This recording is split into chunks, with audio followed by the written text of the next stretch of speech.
Kelsey, one thing that we've been working on is getting your structure, your writing block structure. So tell me what you noticed when I modeled for you how to put that structure in place. What did you know? What did you take away from that? What did you notice? The way that you were talking to them, or the way you set up what the structure should be like? Either way.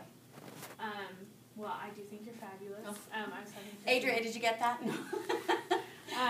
Just like your way, Christina said, the way you captivate a room, I think you definitely did that, and totally had them, and I think practicing it and having them get up and actually move around helped a ton, and especially for my kids, they need that movement, they need to be doing something, and I think that, like, I don't know why I haven't done it for writing yet, because I do it in math because of that same reason. My kids just need to be moving. Whole group is so hard for them, and so I was afraid to leave them whole group because they all are so needy, but really the answer, I think, is doing groups, and so when you're doing that, I was just like, why haven't I started this earlier, you know? It may just be that you're just thinking at it a different way, and maybe that you need to see it too. Could that work? Could that not work? Yeah. So what I hear you saying too is that the kinesthetic piece is something that you need to involve these kids with in every area. Okay.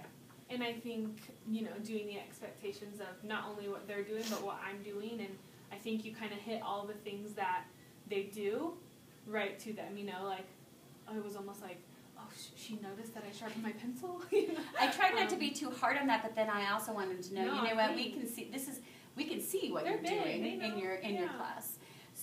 Would you say that one thing that I think that you have done really well, one thing I've seen you do, is you have wonderful rapport with these kids. So they are willing to work for you. They're willing to, they all want to be here with you. Yeah. So I think by putting them back here in groups and demonstrating those other pieces, they realize I don't get you unless I'm quiet, that piece of that. Right. I do know that Christina and I were around the room, so we did answer a few questions to keep those kids on task. But I even think that piece between groups, you could get up and, no, actually no. I'd say stay here because we've established that piece, and I think they need to know you're going to be here.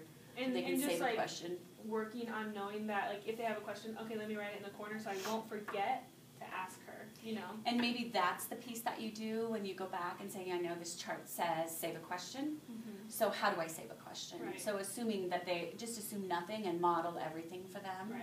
But you don't want them to get so hung up on that either. Yeah. To do that piece. I think that your teaching yesterday, even though you did a lot yesterday and we pared it down today, I think it was very effective. Okay. Because what I heard was kids able to do a general and a personal, still needing some discussion about it. So one thing I think you might want to do a little bit is a little oral rehearsal, letting them do some oral rehearsal with the partners. Have you thought about turn and talk partners? Yes, and I know Eric does that, and he's done wonderful things. I just haven't, but I'm totally willing to do that. I would love to do that. I don't know, do you do it based on just where they're sitting, or based on academics? Do you match high and low, or low and low? You can do it any way you want. Okay. My suggestion to you would be to talk with Molly, talk with Eric, and see how both of them have done it, and then decide for yourself whether you want to do it within the groups, or if you want to. Molly does it within, she calls it thinking partners together, and they sit next to their thinking partner. I don't know how you have the kids grouped according to all these pieces here, so you'd have to look at that. I don't want it to be too, I don't want you to spend hours and hours on that, but just to be able to get it through, to talk maybe a little bit about that. Or if it says on our chart, go and talk with the partner, they would know which partner to go to. Right. So as you're planning, think what you can take out and do before, so that's a no-brainer. Okay, you already know who your partner is. Your pencil's already sharpened, so you don't need to do that piece. Right. I do think that it's very effective. What I see you do back here is very effective. You do that oral rehearsal right back here with them. You are making sure that you are talking to every child, so they are feeling very special about that piece. And so I think you would really have them. I think that you'll get better at feeling about how long do they need to be here.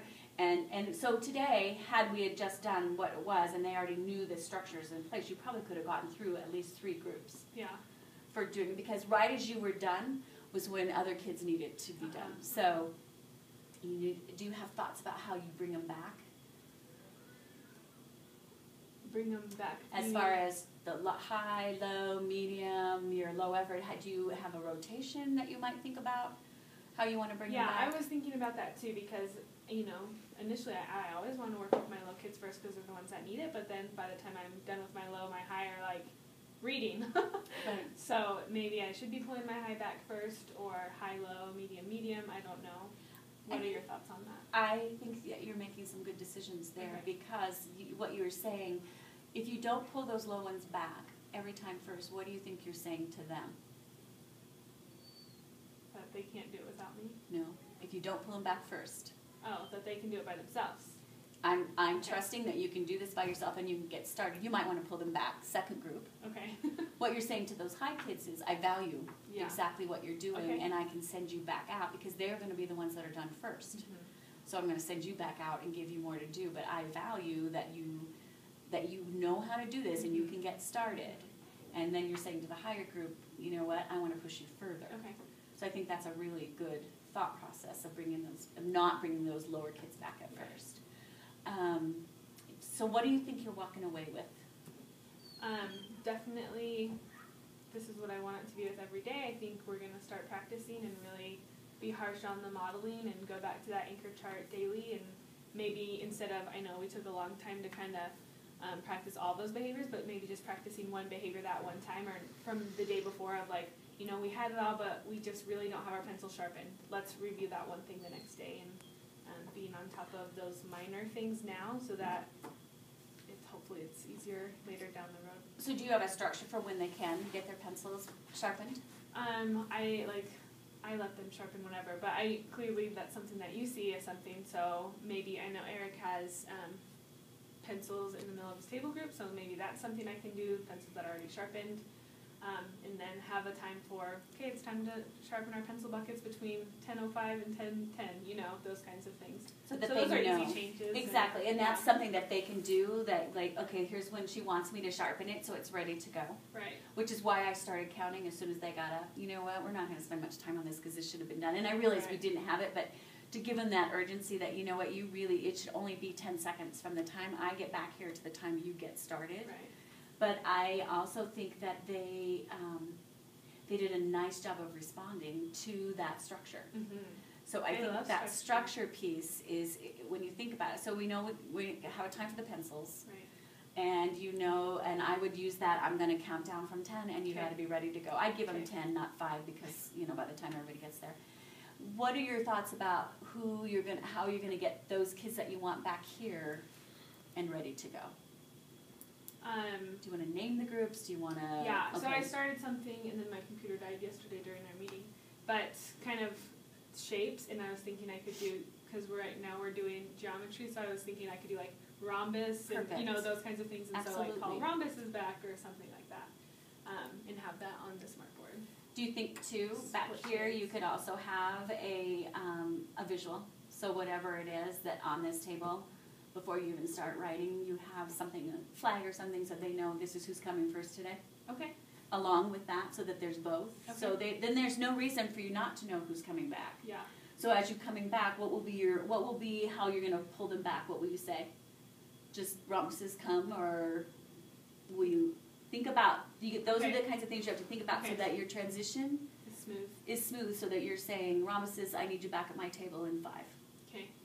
Do they know what to bring with them? Obviously, that's one thing you've done well, is they know what they need to bring with them. Yes, I need a pencil. Yes, I need my spiral. How did you feel when you were back here and I loved it. Good.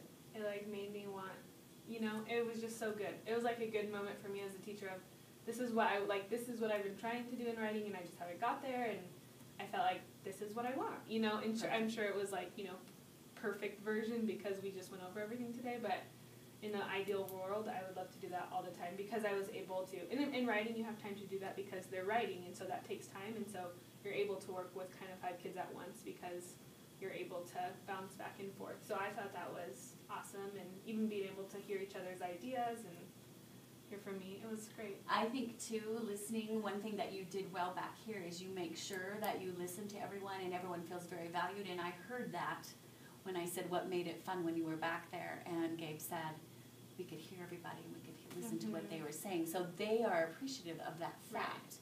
So if you think about this structure as you go, I want you to think about what if you come up against something and you're not sure, how's that going to work? Back it up and say, what do I need to put in place here, here, and here, so that I can do this piece, which I think it was... Kind of root cause analysis. Yeah. Why? But I think what happened is that it was just a fresh set of eyes. Yeah. So hopefully, I was hoping that this would work, but I think as you go, and you are saying, here's what I'm... And if you notice, you know what, guys, we're having a problem here. Yeah. But I also think it was telling when I said, how is it to work? And they're like, it's not working. Why? Yeah. So bringing them in, making them a community is a good piece, and you've done a good job about that, of making them feel valued, and that their voices are heard, and that you are willing to listen to them, and yet still give them enough movement in here that they feel like they have some ownership to that piece. I think now that the structure's there, then when I come back on Monday, we can take a look at really looking at your connect and your I do, and what that looks like, and how quickly we need to shorten. We know we need to shorten that. So we'll work on that shortening piece, and then still work on this piece, and we'll see how the flow of that goes. Do you have any other questions? I'm just really excited. Good. Yeah, I feel like when you said a fresh set of eyes, that's what I needed, and I knew that writing was not what I wanted it to be, and so that's why I wanted to do my coaching cycle in writing, and I just feel like today was a good snapshot of what it could be and what we're working towards, so I'm just excited. I think, too, that you need to make sure on your smart board that you have those steps of if you're done. Yep. Here's and that was the question. I did have those ready today, but you threw me But a curveball. I threw you a curveball when I said, let's do this. Right. Okay, so I won't be here tomorrow, but then I'll check with you, and then we can see on Monday how it's going, and I'll be anxious to see these pieces. But I think one thing that you do well is that you take in information, and you're very prepared, and you're very willing to be coached, but you're also very willing to put that work in and say, okay, I need to put this. So I think if you moved forward in exactly what you had about this field trip, and then moved into the other two examples, I mean, I was impressed with what you got today. With that work. So you're very prepared with that, and you think forward for that. So I think that's a great skill. And then my only other question is, I know that Christina made that pretty list, and if I could get a copy of it for the groups. Wherever it is, I will find it for you. All right, thank you.